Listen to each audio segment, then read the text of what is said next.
ಉತ್ತರ ಕನ್ನಡದ ಯಲ್ಲಾಪುರದಲ್ಲಿ ಭಾರತೀಯ ಜನತಾ ಪಾರ್ಟಿಯ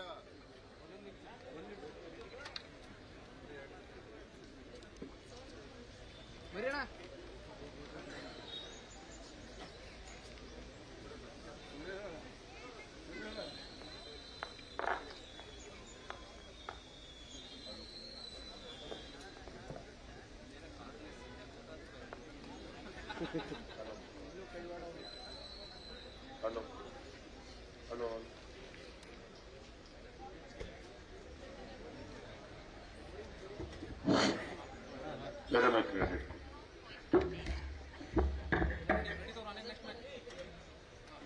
ನಮ್ಮ ಜನಾಕ್ರೋಶ ಯಾತ್ರೆ ಪ್ರಾರಂಭ ಆಗಿ 3 ದಿನ ಆಗಿದೆ ಅಷ್ಟೇನೆ.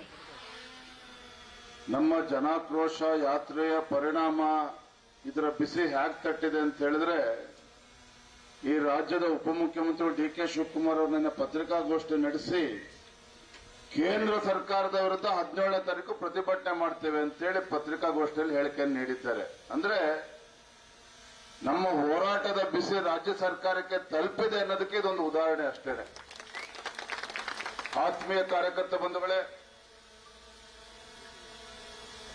ಯಲ್ಲಾಪುರದಲ್ಲಿ ಉತ್ತರ ಕನ್ನಡ ಜಿಲ್ಲೆ ಒಂದು ಜನಾಕ್ರೋಶ ಯಾತ್ರೆ,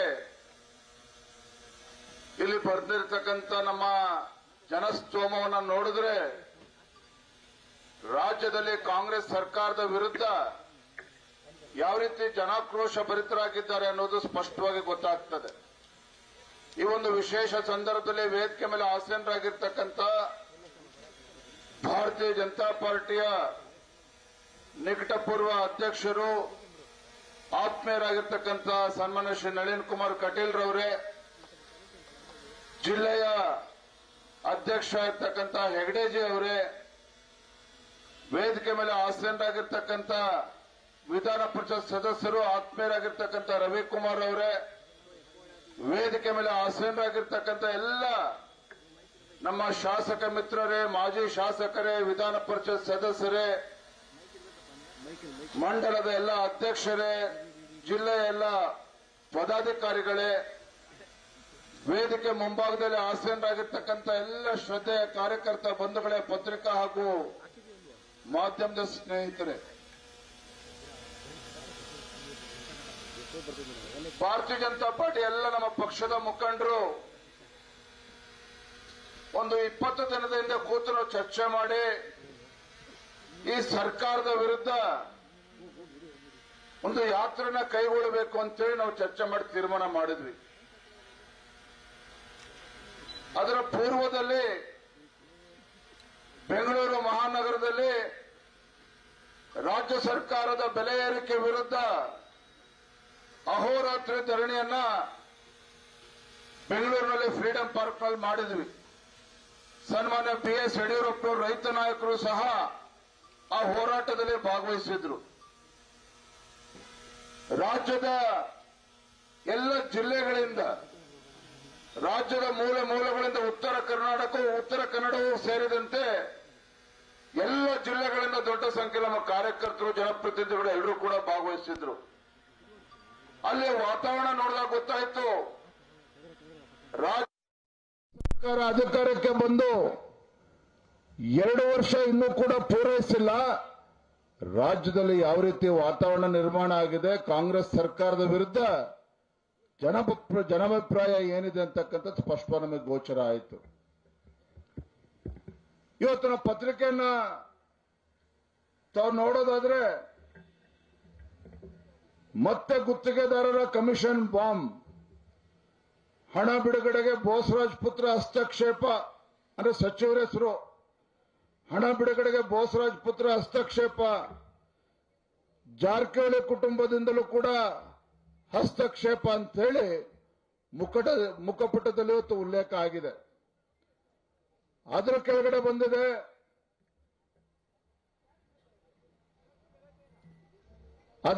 ಬಂದಿದೆ ಜಾತಿ ಗಣತಿಗೆ ವರದಿಗೆ ಸಂಪುಟ ಅಸ್ತು ಅಂದ್ರೆ ಸಂಪುಟ ತೀರ್ಮಾನ ಮಾಡ್ತದೆ ಅಂತೇಳಿ. ಮತ್ತೊಂದು ಕಡೆ ಇದೆ, ಮೌಲ್ಯವನ್ನೇ ಕುಗ್ಗಿಸಿ ಕೆಪಿಟಿಸಿಎಲ್ ಆಸ್ತಿಗಳನ್ನ ಮಾರೋದಕ್ಕೆ ಹೊರಟಿದ್ದಾರೆ ಅಂತ ಹೇಳಿ. ಅಂದ್ರೆ ಕೆಪಿಟಿಸಿಎಲ್ ಏನಿದೆ, ಸಾವಿರಾರು ಕೋಟಿ ಬೆಲೆ ಬಾಳ್ತಕ್ಕಂತ ಆಸ್ತಿಯನ್ನ ಕೆಪಿಟಿಸಿಎಲ್ ಕರ್ನಾಟಕ ವಿದ್ಯುತ್ ಶಕ್ತಿ ಕಂಪನಿ ಇದೆ. ಆ ಒಂದು ಆಸ್ತಿಯ ಬೆಲೆ ನೂರಾರು ಆಸ್ತಿಗಳಿದೆ. ಉದಾಹರಣೆ, ಈ ಜಮೀನಿನ ಬೆಲೆ 100 ಕೋಟಿ ರೂಪಾಯಿ ಇದ್ರೆ ಅದನ್ನ 30 ಕೋಟಿ ರೂಪಾಯಿ ಅಂತೇಳಿ ತೋರಿಸಿ ಮಾರ್ತಕ್ಕಂಥದ್ದು, ಉಳಿದಿದ್ದ ಕ್ಯಾಶ್ ಅನ್ನ ತೆಗೆದುಕೊಂಡು ಲೂಟಿ ಹೊಡಿತಕ್ಕಂಥದ್ದು. ಈ ರೀತಿ ಒಂದು ಭ್ರಷ್ಟಾಚಾರಕ್ಕೂ ಕೂಡ ರಾಜ್ಯ ಸರ್ಕಾರ ಕೈ ಹಾಕ್ತಾ ಇದೆ. ನೋಡಿ ಯಾವ ರೀತಿ ರಾಜ್ಯ ಸರ್ಕಾರ ಜನರ ಆಶೀರ್ವಾದನ ಪಡೆದುಕೊಂಡು ರಾಜ್ಯದಲ್ಲಿ ನಾವು ಅಭಿವೃದ್ಧಿ ಕೆಲಸಗಳನ್ನ ಮಾಡ್ತೇವೆ, ನಮಗೆ ಆಶೀರ್ವಾದ ಮಾಡಿ ಕಾಂಗ್ರೆಸ್ ಪಕ್ಷವನ್ನು ಅಧಿಕಾರಕ್ಕೆ ತನ್ನಿ ಅಂತ ಹೇಳಿ ಸಿದ್ದರಾಮಯ್ಯನವರು, ಡಿ ಕೆ ಶಿವಕುಮಾರ್ ಅವರು ವಿಧಾನಸಭಾ ಚುನಾವಣೆ ಮುಂಚಿತವಾಗಿ ಬೊಬ್ಬೆ ಹೊಡೆದಿದ್ದು. ಒಂದ್ ಕಡೆ ಸಿದ್ದರಾಮಯ್ಯನವರು ಹೇಳಿದ್ರು ಕಾಂಗ್ರೆಸ್ ಕಡೆಗೆ, ಕೃಷ್ಣಯ್ಯ ಕಡೆಗೆ ಅಂತೇಳಿ. ಕಾಂಗ್ರೆಸ್ ಸರ್ಕಾರ ರಾಜ್ಯದಲ್ಲಿ ಅಧಿಕಾರಕ್ಕೆ ಬಂದ್ರೆ, ರಾಜ್ಯದ ಜನ ಆಶೀರ್ವಾದ ಮಾಡಿದ್ರೆ ರಾಜ್ಯದಲ್ಲಿ ಇವತ್ತು ನೀರಾವರಿ ಯೋಜನೆಗಳಿಗೆ ಹಣವನ್ನು ನೀಡ್ತೇನೆ ಅಂತ ಹೇಳಿದ್ರು. ಮತ್ತೊಂದು ಕಡೆ ಡಿ ಕೆ ಶಿವಕುಮಾರ್ ಅವರು ಮೇಕೆದಾಟು ಪಾದಯಾತ್ರೆ ಮಾಡಿದ್ರು. ಎಲ್ಲವೂ ಕೂಡ ನಾಡಿನ ಜನರಿಗೆ ಕಣ್ಣೊರೆಸ್ತಕ್ಕಂಥ ತಂತ್ರ ಮೋಸ ಮಾಡಿ ಇವತ್ತು ರಾಜ್ಯದಲ್ಲಿ ಅಧಿಕಾರಕ್ಕೆ ಬಂದ್ರು. ಬಿಜೆಪಿ ಸರ್ಕಾರದ ಮೇಲೆ 40% ಭ್ರಷ್ಟಾಚಾರದ ಆರೋಪವನ್ನು ಕೂಡ ಹೊರಿಸಿದ್ರು, ಜನರು ಕೂಡ ಆಶೀರ್ವಾದ ಮಾಡಿದ್ರು. ಆದ್ರೆ ಕಳೆದ 20 ತಿಂಗಳಲ್ಲಿ ಏನಿದೆ ರಾಜ್ಯದ ಪರಿಸ್ಥಿತಿ, ಭಾರತೀಯ ಜನತಾ ಪಾರ್ಟಿ ಮತ್ತು ಜನಾಕ್ರೋಶ ಯಾತ್ರೆ 3 ಕಾರಣಗಳಿಗೆ ನಾವು ಜನಾಕ್ರೋಶ ಯಾತ್ರೆಯನ್ನು ಪ್ರಾರಂಭ ಮಾಡಿದ್ದೇವೆ. ಮೊದಲನೇದಾಗಿ, ರಾಜ್ಯದಲ್ಲಿರ್ತಕ್ಕಂಥ ಈ ಬೆಲೆ ಏರಿಕೆ ಕಾಂಗ್ರೆಸ್ ಸರ್ಕಾರದ ವಿರುದ್ಧ, ಬೆಲೆ ಏರಿಕೆ ಭ್ರಷ್ಟಾಚಾರದ ಕಾಂಗ್ರೆಸ್ ಸರ್ಕಾರದ ವಿರುದ್ಧ ಜನರಲ್ಲಿ ಜಾಗೃತಿ ಮೂಡಿಸಬೇಕು ಅಂತೇಳಿ ನಾವು ಹೊರಟಿದ್ದೇವೆ. ಎರಡನೇ ವಿಚಾರ, ಸಿದ್ದರಾಮಯ್ಯ ಈ ರಾಜ್ಯದ ಮುಖ್ಯಮಂತ್ರಿಗಳು ಮುಸಲ್ಮಾನರನ್ನ ಓಲೈಕೆ ಮಾಡುವ ನಿಟ್ಟಿನಲ್ಲಿ ಹಿಂದೂಗಳಿಗೆ ಅಪಮಾನ ಮಾಡತಕ್ಕಂಥ ಕೆಲಸವನ್ನ ಈ ರಾಜ್ಯದ ಮುಖ್ಯಮಂತ್ರಿಗಳು ಮಾಡ್ತಾ ಇದ್ದಾರೆ, ಕಾಂಗ್ರೆಸ್ ಸರ್ಕಾರ ಮಾಡ್ತಾ ಇದ್ದಾರೆ. ಅದಕ್ಕೋಸ್ಕರ ನಾವು ಜನಾಕ್ರೋಶ ಯಾತ್ರೆಯನ್ನ ಮಾಡ್ತಾ ಇದ್ದೇವೆ. ಇನ್ನು ಮೂರನೇ ಕಾರಣ, ಪ್ರಮುಖವಾಗಿರ್ತಕ್ಕಂಥ ಕಾರಣ, ರಾಜ್ಯದಲ್ಲಿನ ಪರಿಷ್ಠ ಜಾತಿ ಪರಿಷ್ಠ ಪಂಗಡಗಳ ಆ ಸಮುದಾಯಗಳ ಅಭಿವೃದ್ಧಿಗೆ ಮೀಸಲಿಟ್ಟಿರ್ತಕ್ಕಂಥ ಹಣವನ್ನ 38,500 ಕೋಟಿ ಅನುದಾನವನ್ನ ಬೇರೆ ಕಾರ್ಯಕ್ರಮಗಳಿಗೆ ಬಳಸಿ ಇವತ್ತು ಅಲ್ಲೂ ಕೂಡ ಭ್ರಷ್ಟಾಚಾರ ಆಗ್ತಾ ಇದೆ. ಇದರ ವಿರುದ್ಧ ಭಾರತೀಯ ಜನತಾ ಪಾರ್ಟಿ ಜನಾಕ್ರೋಶ ಯಾತ್ರೆಯನ್ನು ಪ್ರಾರಂಭ ಮಾಡಿದ್ದೇವೆ. ಬೆಲೆ ಏರಿಕೆ ಬಗ್ಗೆ ಮಾತನಾಡ್ತೇನೆ. ಕಳೆದ 20 ತಿಂಗಳಲ್ಲಿ ಸಿದ್ದರಾಮಯ್ಯನವರು ಯಾವ ರೀತಿ ಬೆಲೆ ಏರಿಕೆಯನ್ನು ಮಾಡಿದ್ದಾರೆ ಅಂತ ಹೇಳಿದ್ರೆ ನನಗೆಲ್ಲ ಒಂದ್ ಕಡೆ ಅನುಮಾನ ಕಾಡ್ತಾ ಇದೆ. ಈ ರಾಜ್ಯದ ಮುಖ್ಯಮಂತ್ರಿಗಳು, ಅನುಭವಿ ಮುಖ್ಯಮಂತ್ರಿಗಳು ಇದ್ರೂ ಸಹ ಒಂದು ತಜ್ಞರ ಸಮಿತಿಯನ್ನ ನೇಮಕ ಮಾಡಿಕೊಂಡಿದ್ದಾರೆ. ಯಾತಕ್ಕೋಸ್ಕರ ತಜ್ಞರ ಸಮಿತಿ? ಉತ್ತರ ಕನ್ನಡ ಜಿಲ್ಲೆಯಲ್ಲಿ ಏನು ಅಭಿವೃದ್ಧಿ ಆಗಬೇಕು, ಇವತ್ತು ಬಿಜಾಪುರ ಬಾಗಲಕೋಟೆಯಲ್ಲಿ ಏನು ಅಭಿವೃದ್ಧಿ ಆಗಬೇಕು, ಅದೆಲ್ಲ ಪ್ರಶ್ನೆ. ರಾಜ್ಯದ ಮುಖ್ಯಮಂತ್ರಿಗಳ ತಜ್ಞರ ಸಮಿತಿ ಏನು ಅಂತ ಹೇಳಿದ್ರೆ, ಯಾವ ಅಗತ್ಯ ವಸ್ತುಗಳ ಬೆಲೆ ಮೇಲೆ ಜಾಸ್ತಿ ದರವನ್ನ ಜಾಸ್ತಿ ಮಾಡಬಹುದು ಇವತ್ತು, ನಾಳೆ ಯಾವ ದಿನಬಳಕೆ ವಸ್ತು ಮೇಲೆ ಬೆಲೆನ ಜಾಸ್ತಿ ಮಾಡಬಹುದು, ಇದಕ್ಕೋಸ್ಕರ ಒಂದು ತಜ್ಞರ ಸಮಿತಿಯನ್ನು ಮಾಡಿಕೊಂಡಿದ್ದಾರೆ. ನಿಮಗೆ ಗೊತ್ತಿರಲಿ, ಯಾಕೆ ಅಂತ ಹೇಳಿದ್ರೆ ಗ್ಯಾರಂಟಿ ಗ್ಯಾರಂಟಿ ಗ್ಯಾರಂಟಿ ಅಂತೇಳಿ ಕಾಂಗ್ರೆಸ್ನವರು ಎಲ್ಲರನ್ನೂ ಕೂಡ ನಾಡಿನ ಜನರ ಕಣ್ಣಿಗೆ ಬೂದಿ ಇರ್ತಕ್ಕಂಥ ಕೆಲಸ ಮಾಡ್ತಾ ಇದ್ದಾರೆ. ಸಿದ್ದರಾಮಯ್ಯನವರು ಕಳೆದ 20 ತಿಂಗಳಲ್ಲಿ 50ಕ್ಕೂ ಹೆಚ್ಚು ಅಗತ್ಯ ವಸ್ತುಗಳ ಮೇಲೆ ಬೆಲೆ ಏರಿಕೆಯನ್ನ ಮಾಡಿದ್ದಾರೆ. 50ಕ್ಕೂ ಹೆಚ್ಚು ಅಗತ್ಯ ವಸ್ತುಗಳು, ದಿನಬಳಕೆ ವಸ್ತು ಮೇಲೆ ಬೆಲೆ ಏರಿಕೆ ಮಾಡಿದ್ದಾರೆ. ಡೀಸೆಲ್ ಬಗ್ಗೆ ಉದಾಹರಣೆ ಕೊಡ್ತೇನೆ. ಕಳೆದ 20 ತಿಂಗಳಲ್ಲಿ ಡೀಸೆಲ್ ಮೇಲೆ 7.5 ರೂಪಾಯಿ ಜಾಸ್ತಿ ಮಾಡಿದ್ದಾರೆ ಸಿದ್ದರಾಮಯ್ಯ ಕಾಂಗ್ರೆಸ್ ಸರ್ಕಾರ ಬಂದ ಮೇಲೆ. ಪರಿಣಾಮ ಏನು ನಿಮಗೆ ಅನ್ನಿಸ್ಬೋದು, ಏನಪ್ಪ ಇಷ್ಟೊಂದು ಗ್ಯಾರಂಟಿ ಕೊಡ್ತಾ ಇದ್ದಾರೆ ಏನು ಅಂತೇಳಿ. ಡೀಸೆಲ್ ಮೇಲೆ ಬೆಲೆ ಜಾಸ್ತಿ ಆಗಿರ್ತಕ್ಕಂಥ ಪರಿಣಾಮವಾಗಿ ಸಾಮಾನ್ಯ ಜನರು, ಬಡವರು ಬಳಸ್ತಕ್ಕಂಥ ಅಗತ್ಯ ವಸ್ತುಗಳ ಬೆಲೆ ಇವತ್ತು ಗಗನಕ್ಕೆ ಏರ್ತಾ ಇದೆ. ಇಡೀ ದೇಶದಲ್ಲಿ ಕರ್ನಾಟಕದಲ್ಲಿ ಜನಸಾಮಾನ್ಯರು ವಾಸಿಸಕ್ಕೆ ಇವತ್ತು ಹೆಚ್ಚು ದುಬಾರಿ ಬೆಲೆಯನ್ನು ತೆತ್ತಬೇಕಾಗಿದೆ. ಇವತ್ತು ರೈತರು ತಮ್ಮ ಹೊಲಕ್ಕೆ ಇವತ್ತು ಟ್ರಾಕ್ಟರ್ಗಳನ್ನು ಉಪಯೋಗಿಸ್ತಾರೆ, ಟಿಲ್ಲರ್ ಅನ್ನು ಉಪಯೋಗಿಸ್ತಾರೆ, ಮೋಟರ್ಗಳನ್ನು ಯೂಸ್ ಮಾಡ್ತಾರೆ, ನೀರು ಹಾಯಿಸೋದಕ್ಕೆ ಡೀಸೆಲ್ ಅನ್ನ ಬಳಕೆ ಮಾಡ್ತಾರೆ. 7.5 ರೂಪಾಯಿ ಒಂದು ಲೀಟರ್ಗೆ ಜಾಸ್ತಿ ಆದ್ರೆ ಆ ರೈತನ ಪರಿಸ್ಥಿತಿ ಏನು ಅಂತೇಳಿ ಒಂದು ಕ್ಷಣ ಯೋಚನೆ ಮಾಡಿ. ತಾಯಂದ್ರು ದೊಡ್ಡ ಸಂಖ್ಯೆಯಲ್ಲಿ ತಾವು ಕೂತಿದ್ದೀರಿ. ಗ್ರಾಮೀಣ ಭಾಗದ ಮಹಿಳೆಯರನ್ನ ಒಪ್ಕೊಳ್ತೇನೆ. ಸಿದ್ದರಾಮಯ್ಯ ಸರ್ಕಾರ ಶಕ್ತಿ ಯೋಜನೆ ಕೊಟ್ಟಾಗ ಬಹಳ ದೊಡ್ಡ ಚರ್ಚೆಗಳು ಆಯ್ತು, ಬಹಳ ದೊಡ್ಡ ಚರ್ಚೆ ಆಯ್ತು.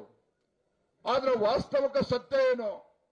ಒಂದು ಕಡೆ ಉಚಿತ ಬಸ್ ಪ್ರಯಾಣ ಅಂತ ಹೇಳಿದಾಗ ಶಕ್ತಿ ಯೋಜನೆ ಕೊಟ್ಟಾಗ ಪಾಪ ಮಹಿಳೆಯರು ಸಹಜವಾಗಿ ದೇವಸ್ಥಾನಗಳು ದೇವಾಲಯಗಳಿಗೆ ಹೋಗಿ ಭೇಟಿಯನ್ನ ಕೊಟ್ಟು ಬಂದ್ರು ಬಹಳ ಸಂತೋಷದಿಂದ. ಇವತ್ತಿನ ರಸ್ತೆಗಳ ಮೇಲೆ ಬಸ್ ನೋಡಿ ಖಾಲಿ ಓಡಾಡ್ತಾ ಇದೆ.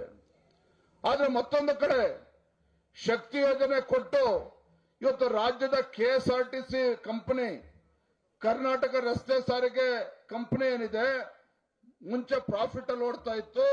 ಆದರೆ ರಾಜ್ಯ ಸರ್ಕಾರ KSRTC ಕಂಪನಿಗೆ 6,500 ಕೋಟಿ ರೂಪಾಯಿನ ಈಗ ಇನ್ನೂ ಕೂಡ ದುಡ್ಡನ್ನು ಉಳಿಸ್ಕೊಂಡಿದ್ದು, ದುಡ್ಡು ಕಟ್ಟೋದಕ್ಕಾಗಲ್ಲ ಶಕ್ತಿ ಯೋಜನೆ ಕಡೆಯಿಂದ. ಮತ್ತೊಂದು ಪರಿಣಾಮ, ಸಾವಿರಾರು ಬಸ್ಸುಗಳು ಗ್ರಾಮೀಣ ಭಾಗದಲ್ಲಿ ಓಡಾಡ್ತಾ ಇತ್ತು, ಅದನ್ನು ಕೂಡ ಬಸ್ಗಳನ್ನು ನಿಲ್ಲಿಸಿದ್ದಾರೆ. ಗ್ರಾಮೀಣ ಭಾಗದಲ್ಲಿ ನೀವು ಅನುಭವಿಸ್ತಾ ಇದ್ದೀರಿ. ಗ್ರಾಮೀಣ ಭಾಗದಲ್ಲಿ ಶಾಲಾ ಕಾಲೇಜ್ಗೆ ಹೋಗ್ತಕ್ಕಂಥ ಮಕ್ಕಳಿಗೆ ಇವತ್ತು ಬಸ್ಗಳು ಸಿಗ್ತಾ ಇಲ್ಲ. ಯಾಕಂದ್ರೆ ಬಸ್ಗಳೆಲ್ಲ ನಿಲ್ಲಿಸಿದ್ದಾರೆ ಇವತ್ತು, ಸರ್ಕಾರಿ ಬಸ್ಗಳನ್ನ. ಇದು ರಾಜ್ಯ ಸರ್ಕಾರದ ಧೋರಣೆ. ಇವತ್ತು ಯಾವ್ಯಾವ್ದ್ರ ಮೇಲೆ ಬೆಲೆ ಜಾಸ್ತಿ ಮಾಡಿದ್ದಾರೆ. 9 ರೂಪಾಯಿ ಇವತ್ತು ಹಾಲಿನ ಮೇಲೆ ದರವನ್ನ ಜಾಸ್ತಿ ಮಾಡಿದ್ದಾರೆ, 9 ರೂಪಾಯಿನ ಜಾಸ್ತಿ ಮಾಡಿದ್ದಾರೆ. ಪರಿಣಾಮ ಏನು?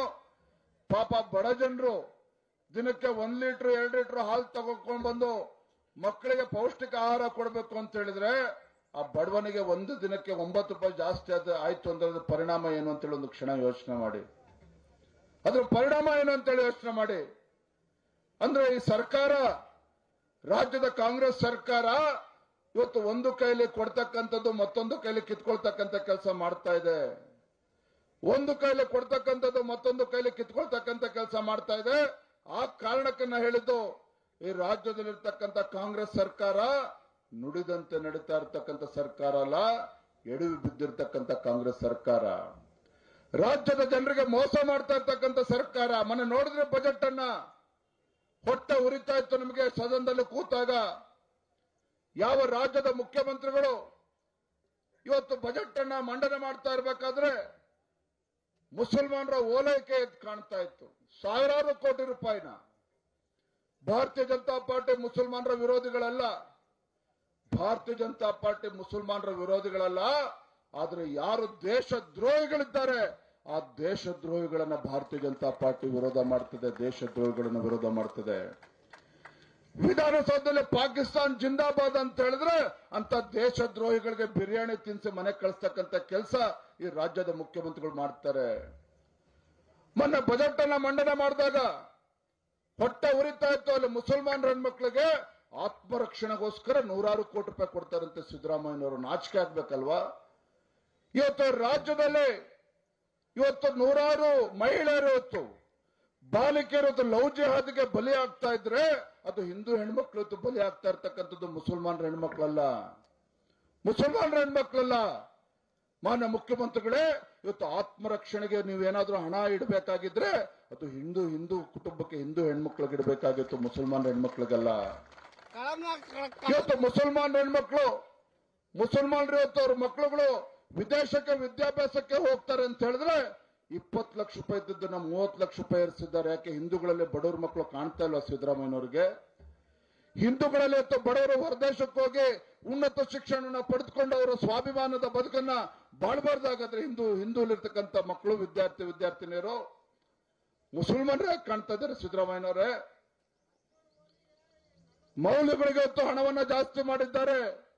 ಅಷ್ಟೇ ಅಲ್ಲ, ಮುಸಲ್ಮಾನರಲ್ಲಿರ್ತಕ್ಕಂಥ ಬಡ ಹೆಣ್ಮಕ್ಳು ಮದುವೆಗೆ 50,000 ರೂಪಾಯಿ ಕೊಡ್ತಾರಂತೆ. ಈ ಅಯೋಗ್ಯ ಕಾಂಗ್ರೆಸ್ ಸರ್ಕಾರಕ್ಕೆ ಹಿಂದೂಲಿರ್ತಕ್ಕಂಥ ಬಡ ಹೆಣ್ಮಕ್ಳು ಕಾಣ್ತಾ ಇಲ್ವಾಗಾದ್ರೆ? ಅದಕ್ಕೋಸ್ಕರ ಭಾರತೀಯ ಜನತಾ ಪಾರ್ಟಿ ಇವತ್ತು ಜನಾಕ್ರೋಶ ಯಾತನೆ ಮಾಡ್ತಾ ಇದ್ದಾರೆ.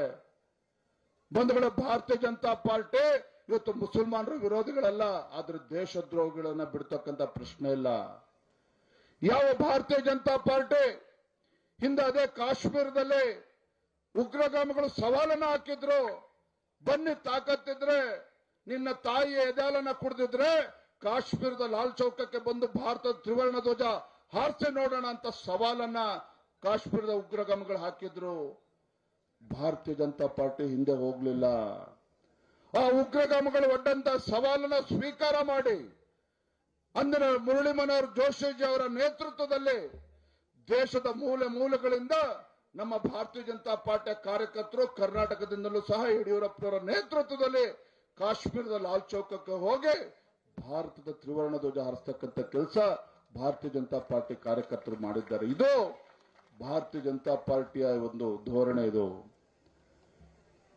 ಇದು ಭಾರತೀಯ ಜನತಾ ಪಾರ್ಟಿ ಹಿಂದುತ್ವದ ಪ್ರತಿಪಾದನೆಗಳು ಅಂತಕ್ಕಂಥ ಕಾರಣ. ಇವತ್ತು ನಾನು ರಾಜ್ಯದ ಮುಖ್ಯಮಂತ್ರಿ ಕೇಳಕ್ಕೆ ಇಚ್ಛಪಡ್ತೇನೆ, ಸನ್ಮಾನ್ಯ ಸಿದ್ದರಾಮಯ್ಯನವರೇ, ನೀವು ರಾಜ್ಯದ ಮುಖ್ಯಮಂತ್ರಿಗಳಾಗಿದ್ದೀರಲ್ಲ, ಇವತ್ತು ಹಿಂದೂಗಳು ಯಾರು ನಿಮಗೆ ಮತ ಕೊಟ್ಟಿಲ್ವ? ಹಾಗಾದ್ರೆ ಹಿಂದೂಗಳು ಯಾರು ಮತ ಕೊಟ್ಟಿಲ್ವ ನಿಮ್ಗೆ? ಹಾಗಾದ್ರೆ ಬರೀ ಮುಸಲ್ಮಾನರ ಒಟ್ಟಿಂದನೇ ಬಂದು ಈ ರಾಜ್ಯದ ಮುಖ್ಯಮಂತ್ರಿಗಳಾಗಿದ್ದಾರ? ಹಾಗಾದ್ರೆ ಬರೀ ಮುಸಲ್ಮಾನರ ಒಟ್ಟಿಂದ ನೀವು ರಾಜ್ಯದ ಮುಖ್ಯಮಂತ್ರಿಗಳಾಗಿದ್ದಾರ? ಯಾರ ಟ್ಯಾಕ್ಸ್ ಹಣವನ್ನು ಈ ರೀತಿ ನೀವು ಖರ್ಚು ಮಾಡ್ತಾ ಇದ್ದೀರಿ? ವಾಲ್ಮೀಕಿ ಅಭಿವೃದ್ಧಿ ನಿಗಮಕ್ಕೆ ಮೀಸಲಿಟ್ಟಿರ್ತಕ್ಕಂಥ ಹಣ ನೋಡಿ, ಒಂದು ಕಡೆ ಪರಿಷ್ಠ ಜಾತಿ ಪರಿಷ್ಠ ಪಂಗಡಗಳ ಅಭಿವೃದ್ಧಿಗೆ ಮೀಸಲಿಟ್ಟಿರ್ತಕ್ಕಂಥ ಹಣವನ್ನ 38,500 ಕೋಟಿ ರೂಪಾಯಿಯನ್ನ ಇವತ್ತು ದುರುಪಯೋಗ ಆಗ್ತದೆ, ಬೇರೆ ಕಡೆ ವರ್ಗಾವಣೆ ಮಾಡ್ತಾರೆ. ಮತ್ತೊಂದು ಕಡೆ ಪರಿಷ್ಠ ಜಾತಿ ಪರಿಷ್ಠ ಪಂಗಡಗಳ ಅಭಿವೃದ್ಧಿಗೆ ಇವತ್ತು ವಾಲ್ಮೀಕಿ ಅಭಿವೃದ್ಧಿ ನಿಗಮದಲ್ಲಿ 100 ಕೋಟಿ ರೂಪಾಯಿ ಅನುದಾನ ತೆಲಂಗಾಣ ರಾಜ್ಯಕ್ಕೆ ಹೋಗ್ತದೆ. ಅಲ್ಲಿ ಸಾವಿರಾರು ಅಕೌಂಟ್ಗಳನ್ನು ಓಪನ್ ಮಾಡಿ ಖಾತೆಗಳನ್ನು ತೆರೆದು ಆ ದುಡ್ಡನ್ನ ತೆಗೆದುಕೊಂಡು ಇವತ್ತು ಲೋಕಸಭಾ ಚುನಾವಣೆ ಖರ್ಚು ಮಾಡಿದ್ರು ಕಾಂಗ್ರೆಸ್ನವರು ಕರ್ನಾಟಕ ರಾಜ್ಯದಲ್ಲಿ. ನಾನು ಕೇಳ್ತೇನೆ ರಾಜ್ಯದ ಮುಖ್ಯಮಂತ್ರಿಗಳಿಗೆ, ಮಾನ್ಯ ಸಿದ್ದರಾಮಯ್ಯನವರೇ, ಒಬ್ಬ ಸಚಿವನ ಅನುಮತಿ ಇಲ್ದೇನೆ, ಸಚಿವನ ಸಹಕಾರ ಇಲ್ದೇನೆ ಆ ಇಲಾಖೆಯಿಂದ 100 ಕೋಟಿ ಹೊರ ರಾಜ್ಯಕ್ಕೆ ಹೋಗೋದಕ್ಕೆ ಸಾಧ್ಯನಾ? ಖಂಡಿತ ಸಾಧ್ಯ ಇಲ್ಲ, ಖಂಡಿತ ಸಾಧ್ಯ ಇಲ್ಲ. ಆ ಸಚಿವ 100 ಕೋಟಿ ರೂಪಾಯಿಯನ್ನ ಕರ್ನಾಟಕದ ಇಲ್ಲಿ ಅಕೌಂಟ್ ಇಂದ ತೆಗೆದು ತೆಲಂಗಾಣಕ್ಕೆ ಕಳಿಸ್ತಾನೆ ಅಂತ ಹೇಳಿದ್ರೆ, ಹಣಕಾಸಿನ ಸಚಿವರ ಅನುಮತಿ ಇಲ್ಲದೇನೆ 100 ಕೋಟಿ ಇವತ್ತು ST ಡೆವಲಪ್ಮೆಂಟ್ ಕಾರ್ಪೊರೇಷನ್ ಇಂದ ತೆಲಂಗಾಣ ಹೋಗೋಕೆ ಸಾಧ್ಯ ಇಲ್ಲ. ಯಾರು ಸ್ವಾಮಿ ಇವತ್ತು ಹಣಕಾಸಿನ ಸಚಿವರು? ಯಾರು ಇವತ್ತು ಹಣಕಾಸಿನ ಸಚಿವರು? ಈ ರಾಜ್ಯದ ಮುಖ್ಯಮಂತ್ರಿಗಳು ಸಿದ್ದರಾಮಯ್ಯನವರೇ, ನೀವು ಹಣಕಾಸಿನ ಸಚಿವರು. ಅದಕ್ಕೆ ಇವತ್ತು ಜನ ಇವತ್ತು ಭ್ರಷ್ಟಾಚಾರ ಕಾಂಗ್ರೆಸ್ನವರು ನೀವು 80% ಸರ್ಕಾರ ಕಮಿಷನ್ ಸರ್ಕಾರ ಅಂತ ಮಾತನಾಡ್ತಾ ಇದ್ದಾರೆ. ಯಾವ ಭಾರತೀಯ ಜನತಾ ಪಾರ್ಟಿ ಸರ್ಕಾರ ರಾಜ್ಯದಲ್ಲಿದ್ದಾಗ, ನಿಮ್ಮ ಯಡಿಯೂರಪ್ಪನವರು ರಾಜ್ಯದ ಮುಖ್ಯಮಂತ್ರಿಗಳಿದ್ದಾಗ ಇಡೀ ದೇಶದಲ್ಲಿ ಅಭಿವೃದ್ಧಿಯ ವಿಚಾರದಲ್ಲಿ ಕರ್ನಾಟಕ 2ನೇ ಸ್ಥಾನದಲ್ಲಿತ್ತು, ಗುಜರಾತ್ ನಂತರದಲ್ಲಿ 2ನೇ ಸ್ಥಾನದಲ್ಲಿತ್ತು. ಆದ್ರೆ ಅದೇ ಕರ್ನಾಟಕ ರಾಜ್ಯದಲ್ಲಿ ಇವತ್ತು ಅಭಿವೃದ್ಧಿ ಕಾಣ್ತಾ ಇಲ್ಲ, ಯಾವುದೇ ಅಭಿವೃದ್ಧಿ ಕೆಲಸ ಕಾರ್ಯಗಳು ಕಾಣ್ತಾ ಇಲ್ಲ. ಇವತ್ತು ಭ್ರಷ್ಟಾಚಾರದಲ್ಲಿ ದೇಶದಲ್ಲಿ ಮೊದಲನೇ ಸ್ಥಾನದಲ್ಲಿ ಪಡೆದುಕೊಂಡಿದೆ ಕರ್ನಾಟಕ. ಸ್ವಾಮಿ ಸಿದ್ದರಾಮಯ್ಯರ ನಾನು ಹೇಳ್ತಾ ಇಲ್ಲ ಈ ಮಾತನ್ನ, ರಾಜ್ಯದ ಅಧ್ಯಕ್ಷನಾಗಿ ಮಾನ್ಯ ಮುಖ್ಯಮಂತ್ರಿಗಳ ಆರ್ಥಿಕ ಸಲಹೆಗಾರಾಗಿರುವಂತ ಬಸವರಾಯರೆಡ್ಡಿ ಅವರೇ ಸರ್ಟಿಫಿಕೇಟ್ ಅನ್ನ ಕೊಟ್ಟಿರ್ತಕ್ಕಂಥದ್ದು ರಾಜ್ಯದ ಕಾಂಗ್ರೆಸ್ ಸರ್ಕಾರಕ್ಕೆ. ಬಿಜೆಪಿ ಅವರು ಹೇಳ್ತಾ ಇಲ್ಲ. ಅಧಿಕಾರಿಗಳು ಆತ್ಮಹತ್ಯೆ ಮಾಡ್ಕೊಳ್ತಾ ಇದ್ದಾರೆ, ಕಾಂಟ್ರಾಕ್ಟ್ಗಳು ಆತ್ಮಹತ್ಯೆ ಮಾಡ್ಕೊಳ್ತಾ ಇದ್ದಾರೆ. ಇಂಥ ದುಸ್ಥಿತಿಗೆ ಕರ್ನಾಟಕ ರಾಜ್ಯ ಯಾವತ್ತೂ ಕೂಡ ಬಂದಿರಲಿಲ್ಲ. ಮಾನ್ಯ ಕಾರ್ಯಕರ್ತ ಬಂಧುಗಳು, ಯಾವತ್ತೂ ಕೂಡ ಬಂದಿರಲಿಲ್ಲ. ಯಾವತ್ತೂ ಕೂಡ ಅಂತ ಕೆಟ್ಟ ಪರಿಸ್ಥಿತಿ ರಾಜ್ಯದಲ್ಲಿ ನಿರ್ಮಾಣ ಆಗಿರಲಿಲ್ಲ. ಅಂತ ಕೆಟ್ಟ ಪರಿಸ್ಥಿತಿ ಇವತ್ತು ರಾಜ್ಯದಲ್ಲಿ ನಿರ್ಮಾಣ ಆಗಿದೆ. ಇವತ್ತು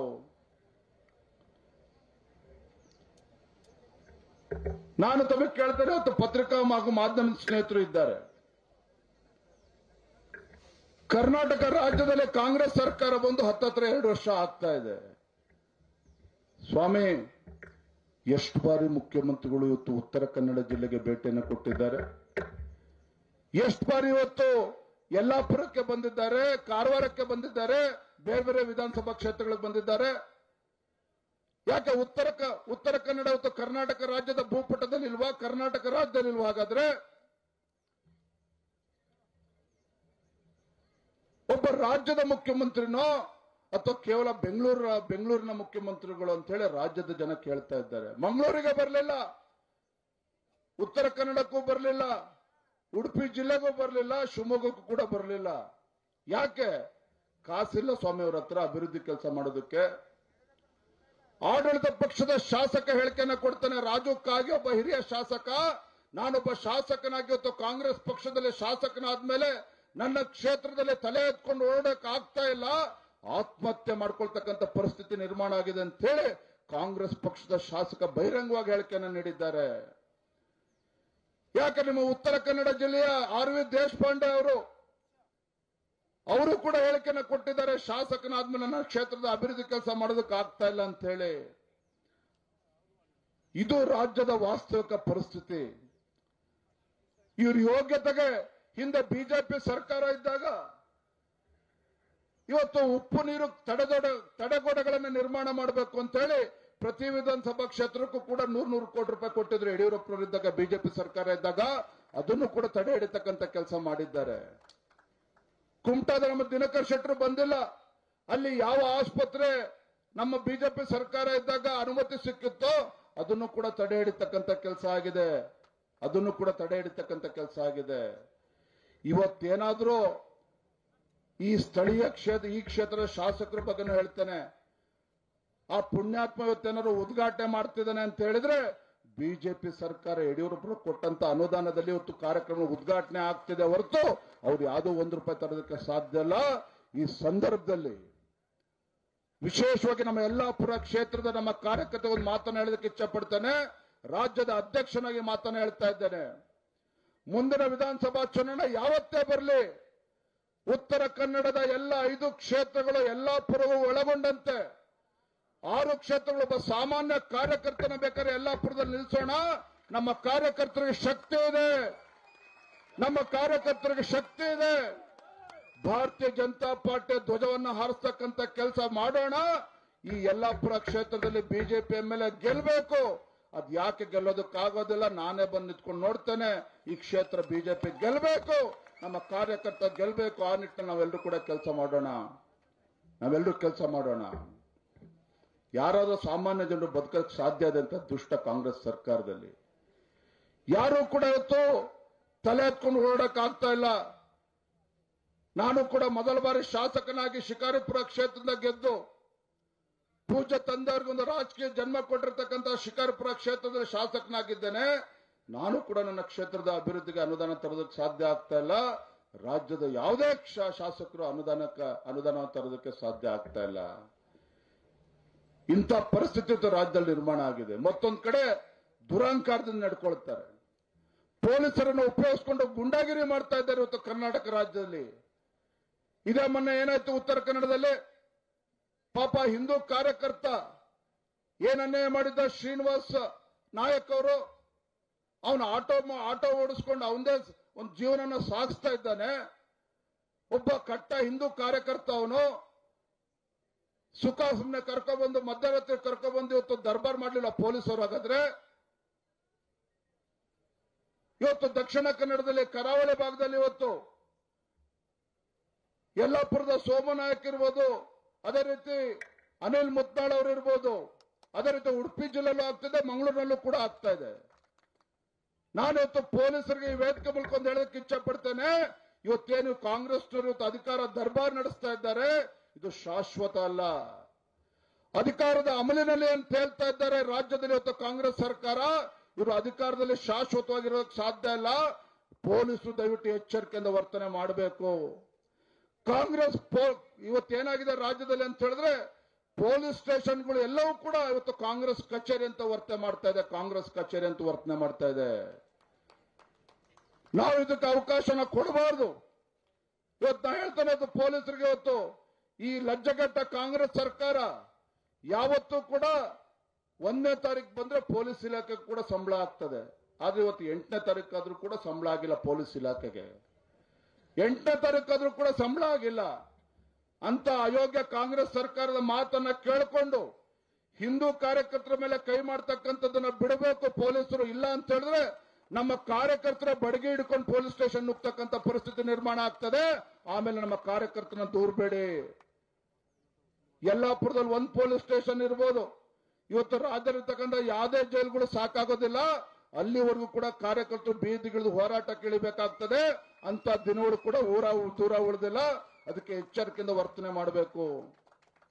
ನಾನಿವತ್ತು ಮೈಕ್ ಕೊಟ್ಟಿದ್ದಾರೆ, ನಾನು ಜಿಲ್ಲಾ ಅಧ್ಯಕ್ಷರು ಕರೆದಿರ ಅಂತೇಳಿ ಮಾತನ್ನು ಹೇಳ್ತಾ ಇಲ್ಲ.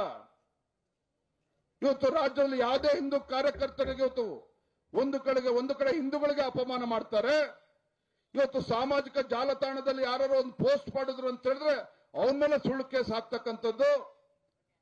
ಕುಶಾಲನಗರದಲ್ಲಿ ಪಾಪ ನಮ್ಮ ವಿನಯ್ ಸೋಮಯ್ಯ ಒಬ್ಬ ಪ್ರಾಮಾಣಿಕ ಕಾರ್ಯಕರ್ತ, ಅಲ್ಲಿರ್ತಕ್ಕಂಥ ಸ್ಥಳೀಯ ಕಾಂಗ್ರೆಸ್ ಶಾಸಕ ಅವರ ಒಂದು ಆಸ್ಪತ್ರೆ ಅವ್ಯವಸ್ಥೆ ಬಗ್ಗೆ ಪೋಸ್ಟ್ ಮಾಡಿದ ಕಾರಣಕ್ಕೆ ಅವನ ಮೇಲೆ ಎಫ್ಐಆರ್ ರಿಜಿಸ್ಟರ್ ಮಾಡಿದ್ರು.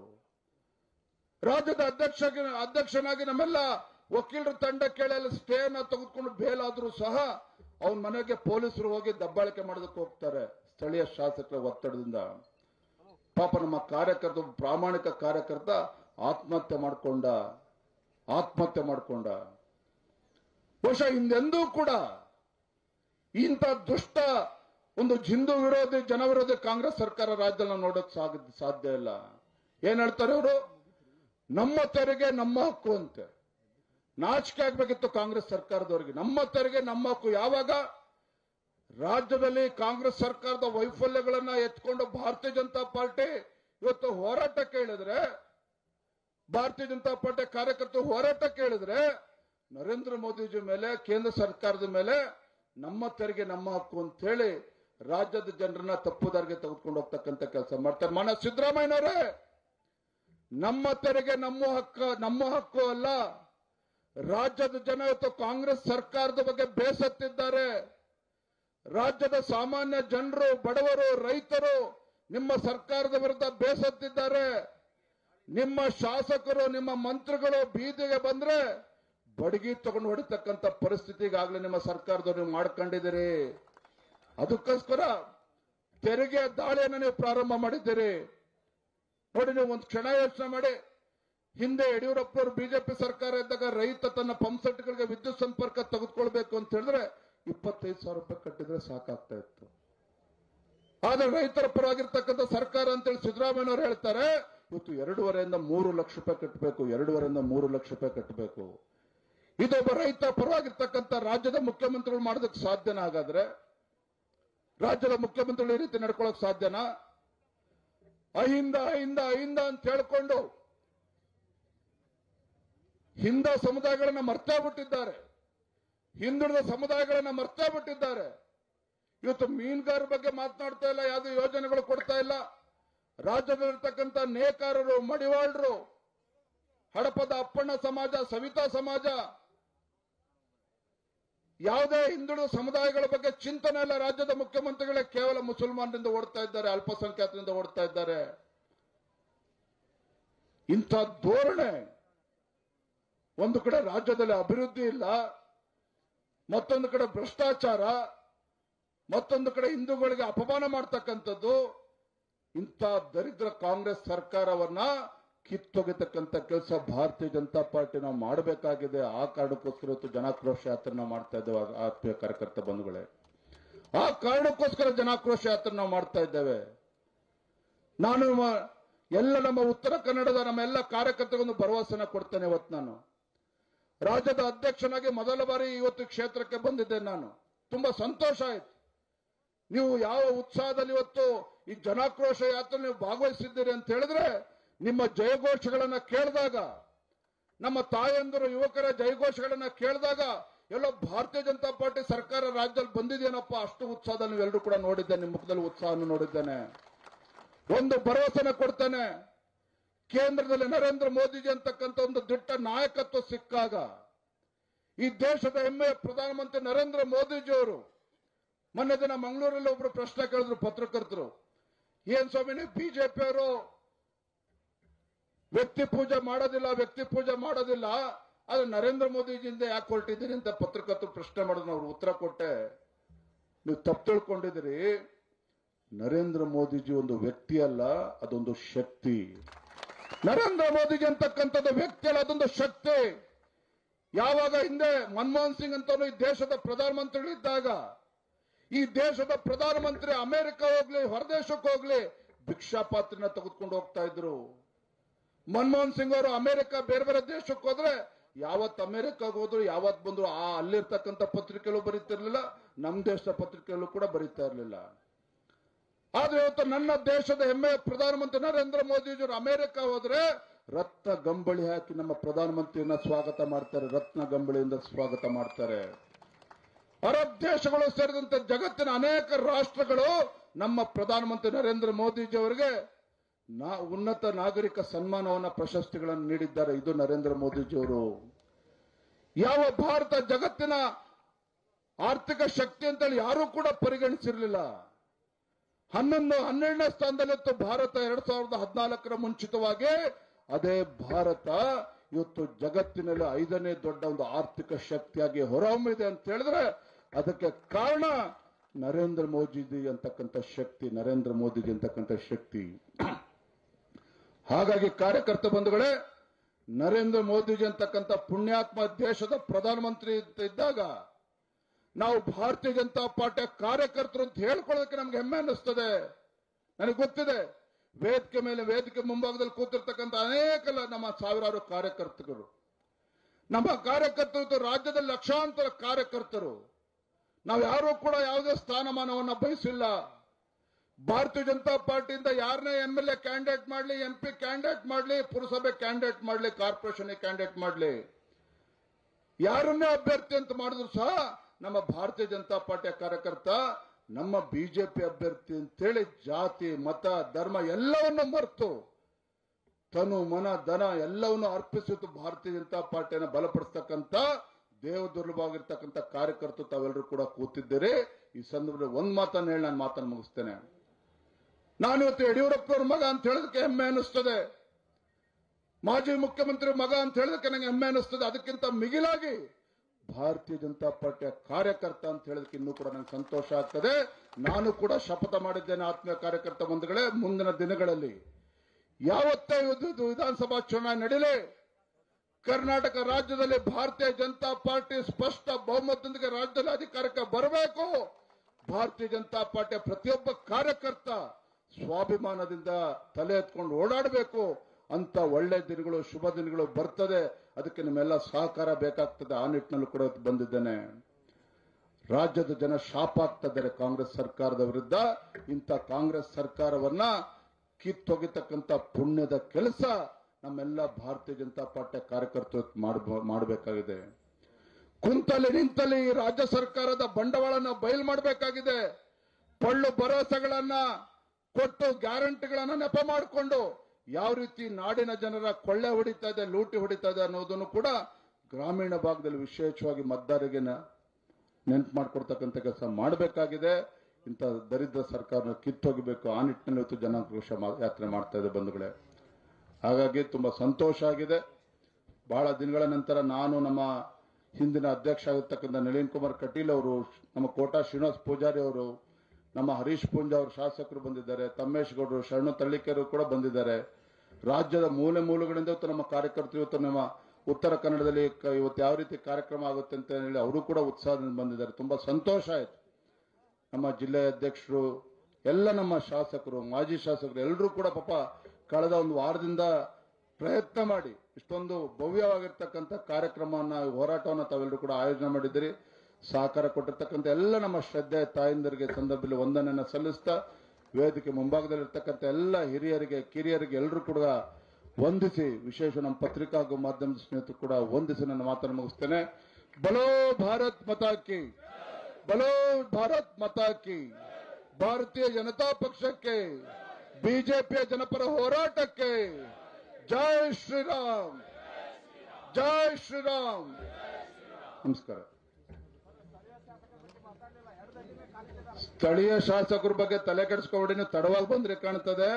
ನಾನು ಸ್ವಚ್ಛವಾಗಿ ಸ್ಪಷ್ಟವಾಗಿ ಹೇಳಿದ್ದೇನೆ, ಮುಂದಿನ ವಿಧಾನಸಭಾ ಚುನಾವಣೆಯಲ್ಲಿ ಹೊರಗಡೆಯಿಂದ ಬಂದವ್ರನ್ನ ಯಾರಿಗೂ ಕೂಡ ಟಿಕೆಟ್ ಕೊಡದೆ ನಮ್ಮ ಭಾರತೀಯ ಜನತಾ ಪಾರ್ಟಿಯ ನಿಷ್ಠಾವಂತ ಕಾರ್ಯಕರ್ತನಿಗೆ ಟಿಕೆಟ್ ಕೊಟ್ಟು ಈ ಕ್ಷೇತ್ರದಲ್ಲಿ ಗೆಲ್ಲಬೇಕು ನನ್ನ ಗುರಿ ಅದೇನೆ.